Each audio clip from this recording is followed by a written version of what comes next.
Ebipya by'obadde tomanyi ku mwami wa Carol Nantongo.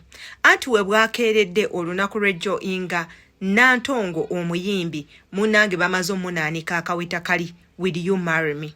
Era ng'abantu bangi nnyo bamusanyukiddeko okuli ne bayimbi banne. Era bw'ogenda ku mitimbagano amawulire ga Carol Nantongo ge galiko olw'obufumbo. Abantu abalala bagamba yiyi ng'afumbiddwa omwana omuto ddala.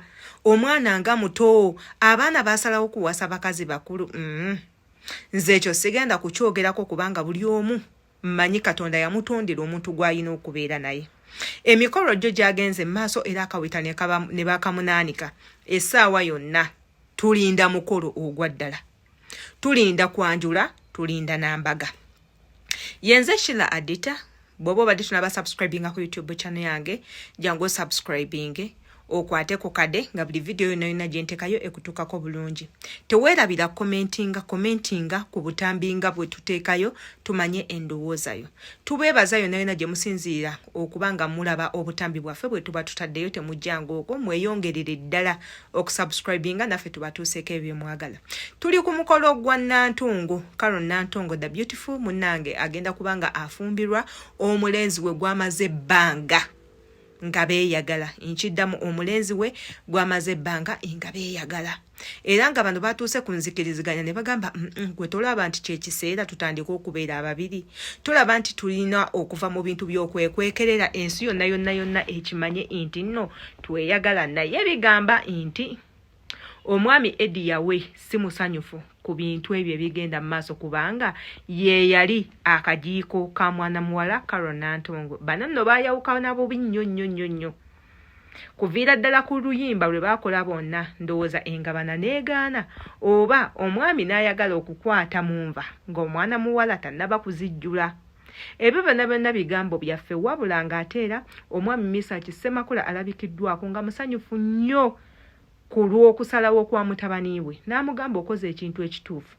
Okuze kati yessaawa owase kinsanyusizza osinze bano abaliira ebbali. Tugenda kubanga tubatuusaako obutambi ku biki byonna ebyagenze maaso gye nvudde waabwe balina plans ki omukolo gwa ddi naawe abadde tamanyi kubanga byogereddwako. Babyogeddeko naffe tugenda kubanga tubyogerako olunaku olwaleero. Igwe ky'olina okukola badde tannaba subscribinga okwate kade video zonna zikutuukeko mu bujjuvu. Ngenda bbanga mbatwalako mu butambi mmwe n'abaamiisinze abatamanyi kigenda mu maaso ate era tukomewo.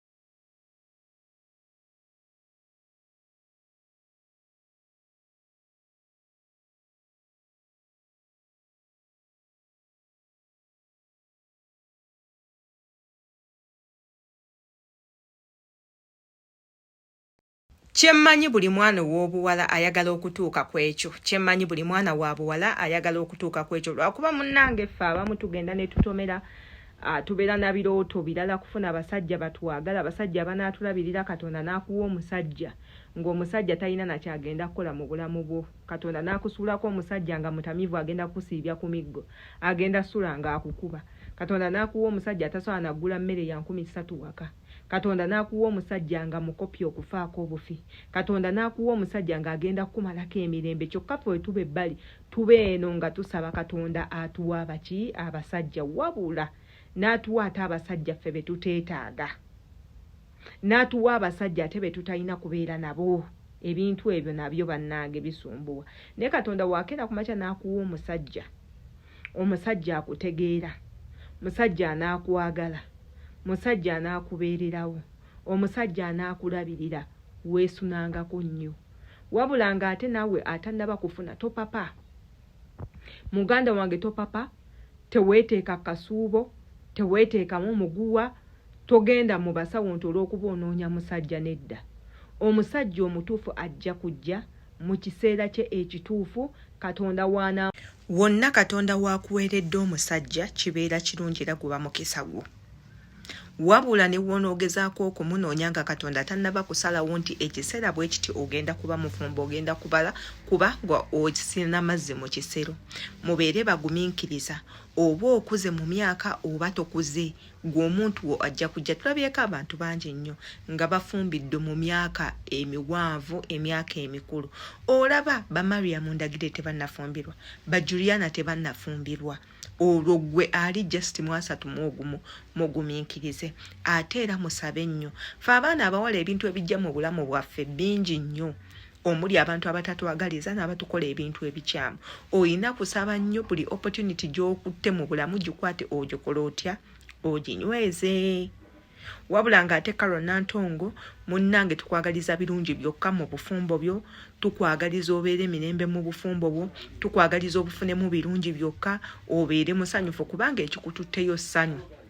Osobola okufuna byonna byonna bye weetaaga mu mwami wo, ate era n'omwami tumusaba abeere mulungi gy'oli, aleme ate kutujjukiza eri gy'ovudde, aleme kuteeka kasubo otuuka ogamba oba kale oba nnapapa okufumbirwa oba nnapapa okusalawo. Omusajja tebasobola kumusoma ne bamumalayo, wabula bw'abanga ayinako ebintu 10 ku 2 by'obadde oyagala genda n'oyo, kubanga munnange atuukiridde tolina gy'ogenda kumujja. Ate akukola ebibi tolina gy'ogenda kumujja. Gw'otagenda yomba naye togenda kumufuna, gw'otagenda lwana naye togenda kumufuna. Byonna byonna byakugumiikiriza, buli omu agumiikirize munne. Mubeere basabi nnyo. Omusajja tumusaba akuwa ekitiibwa, akwagala aleme kujuza, akulabirire nga we weetaaga, obeere mu ssanyu kuba ffenna abakyala essanyu lye tunoonya. Yenze Sheila Adita, twesinkane mu comment section.